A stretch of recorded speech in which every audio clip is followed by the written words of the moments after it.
Selamat datang di channel Pemuja Malam. Jangan lupa like, share, and subscribe ya. Terima kasih.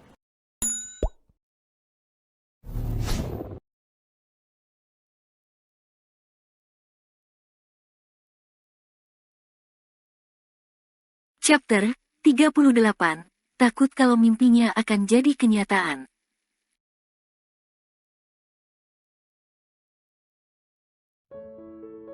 Di dalam ruangan terlihat seseorang yang masih tidur yang tak lain adalah Derian. Sehabis makan siang, Derian memilih tidur, tidak tahu kenapa.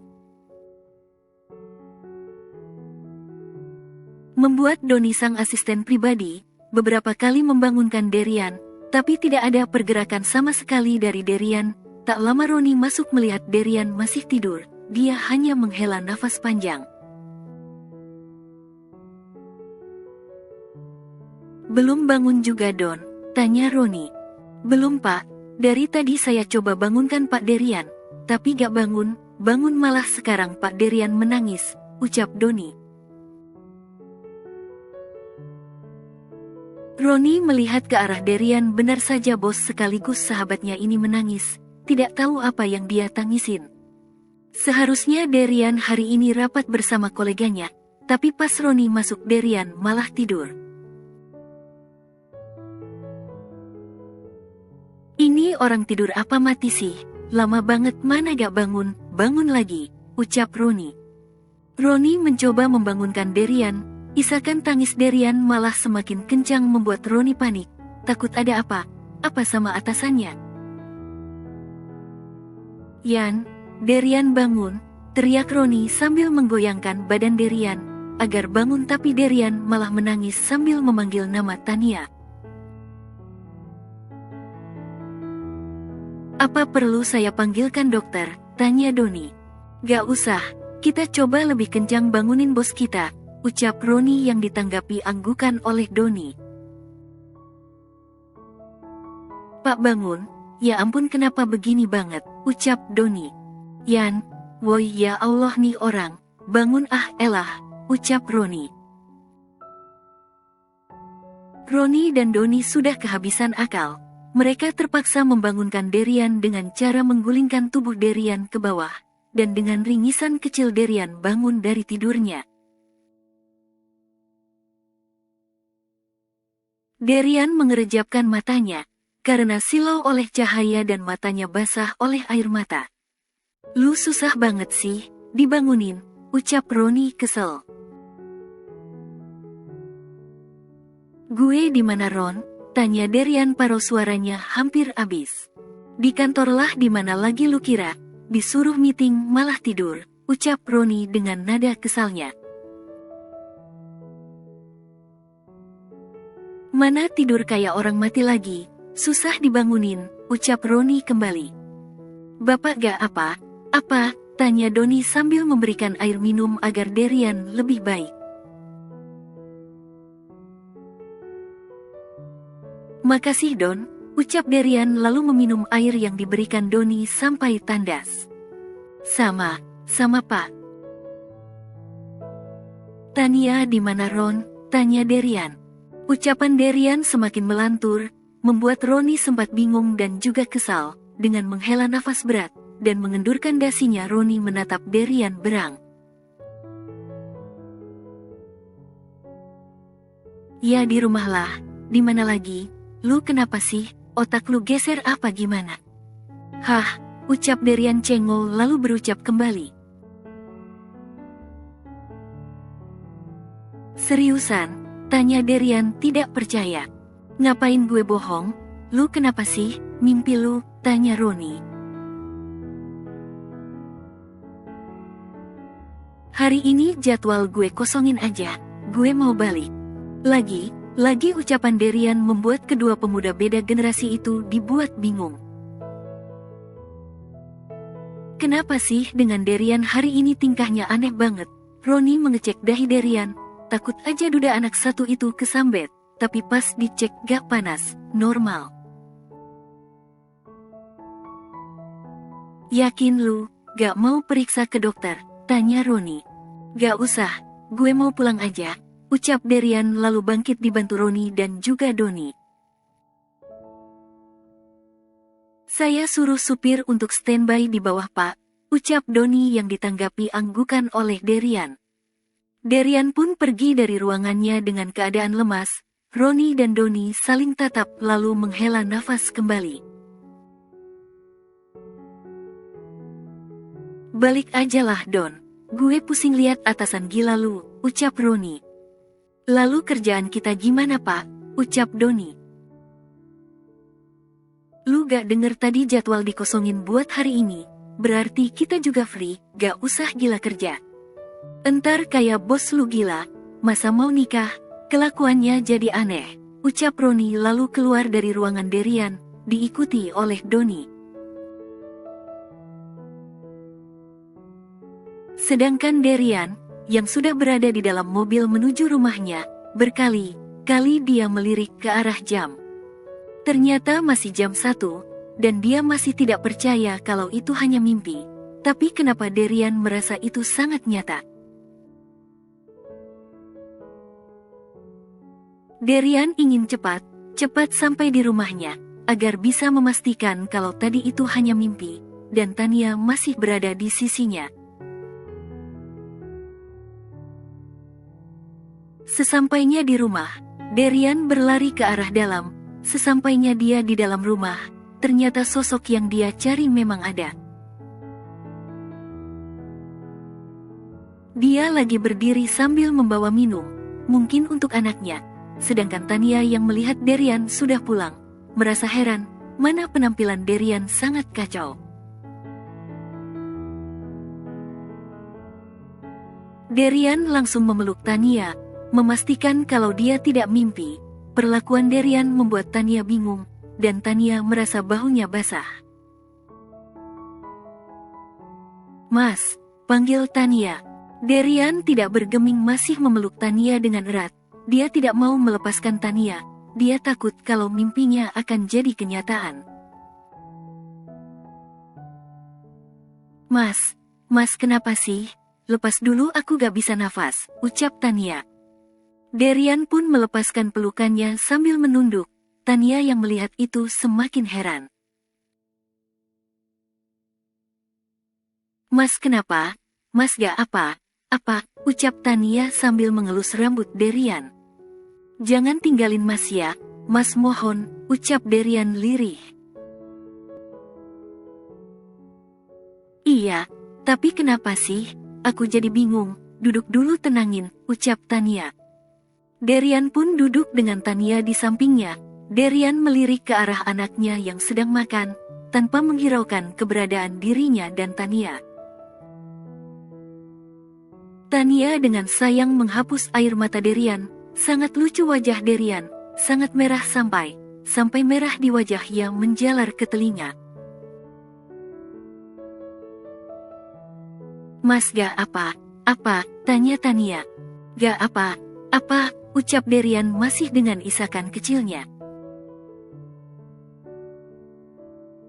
Kalau gak apa, kenapa nangis, Mas takut aja.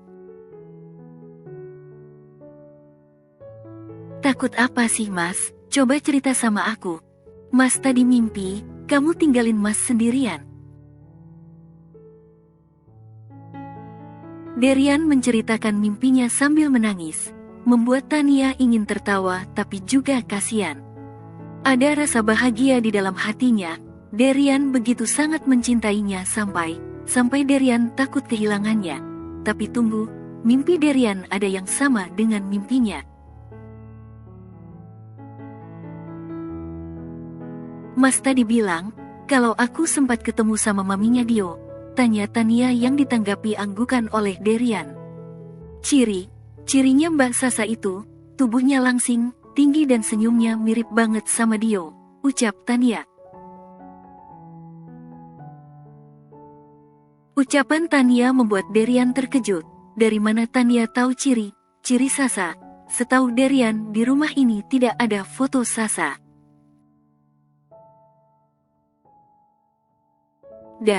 Dari mana kamu tahu? Tanya Derian gugup rasa takutnya langsung menjalar ke ulu hatinya. Sebenarnya sebelum aku pulang ke sini, aku sempat mimpi didatangi oleh perempuan cantik. Tapi Mas, tempat itu tuh sangat bagus. Aku suka, di mana senja sebagai latar belakangnya.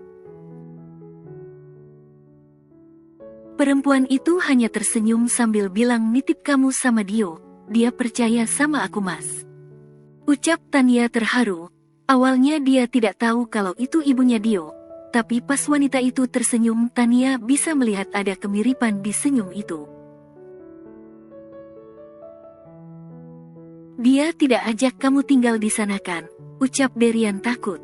Iya galah Mas. Ibunya Dio kan sudah gak ada. Lagian aku kan masih hidup. Ngaco banget deh. Ucap Tania kesal sambil memukul tangan Derian. Derian memeluk kembali Tania sambil tersenyum. Dia sangat bersyukur kalau itu hanya mimpi. Kalau kenyataan, mungkin Derian akan benar gila. Terima kasih Sasa, sudah membuat warna di hidup Mas, walaupun hanya sebentar. Terima kasih, kamu sudah mendatangkan seseorang yang sangat berharga buatku, dan juga anak kita. Kamu jangan khawatir, Mas gak bakalan lupain kamu masih ada di dalam hati Mas, di tempat yang paling dalam. Gumam Derian dalam hati.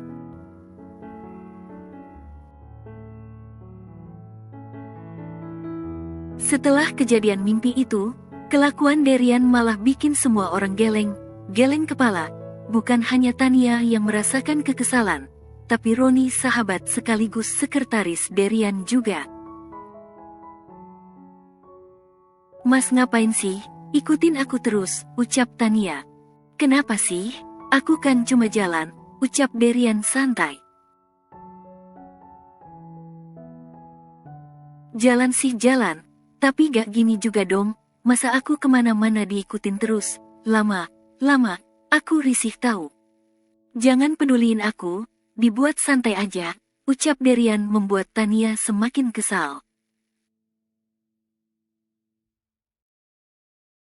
Mending kamu ke kantor aja sana, udah 2 hari kamu gak masuk, kasihan Pak Roni sama Pak Doni giliran kesini, hanya gara harus minta tanda tangan kamu doang.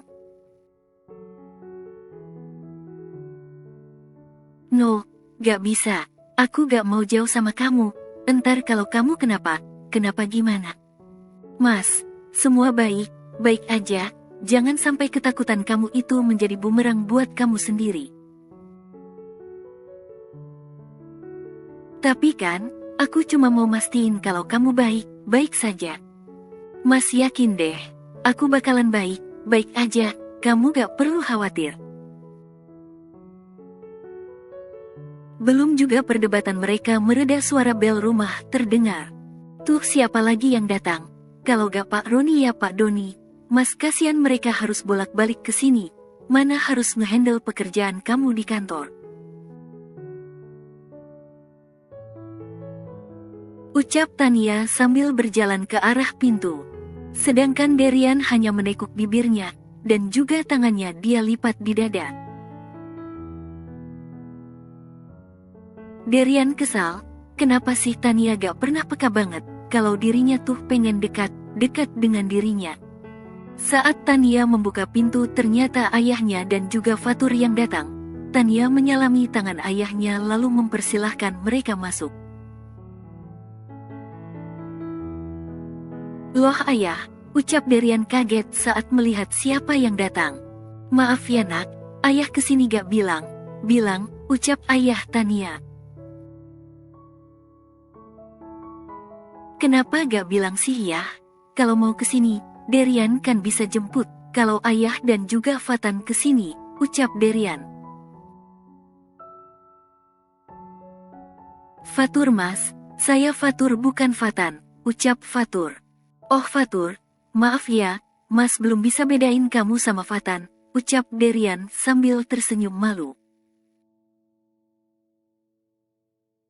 Gak apa mas, aku maklum kok. Duduk ya, Tur, sayang bikin minum buat ayah sama Fatur. Tania pergi ke dapur untuk bikin minuman untuk ayah dan juga adiknya. "Gimana kabar ayah?" tanya Derian. "Baik, alhamdulillah. Kamu sendiri gimana kabarnya?" tanya ayah Tania.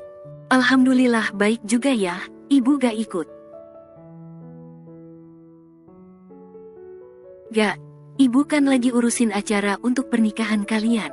Pasti banyak adat ya, kalau orang Jawa nikah?" tanya Derian. "Iya, seperti adat seperti biasa. Kami kan harus melestarikan budaya kita." "Iya juga sih. Terus kenapa cuma Fatur yang ikut? Fatan kemana?" tanya Derian. "Fatan lagi ada urusan di sekolah," ucap ayah Tania yang ditanggapi anggukan oleh Derian. Tania membawa minuman dan juga makanan ringan. Tania juga sebenarnya kaget melihat ayah dan adiknya di sini. "Diminum ya, Fatur," ucap Tania. "Makasih ya mbak," ucap Fatur yang ditanggapi senyuman oleh Tania. "Calon mertua kamu kemana mbak?" tanya ayah Tania. "Masih di luar kota ya? Kenapa emang?" tanya Tania. "Enggak apa, ayah cuma mau minta izin, bawa kamu pulang."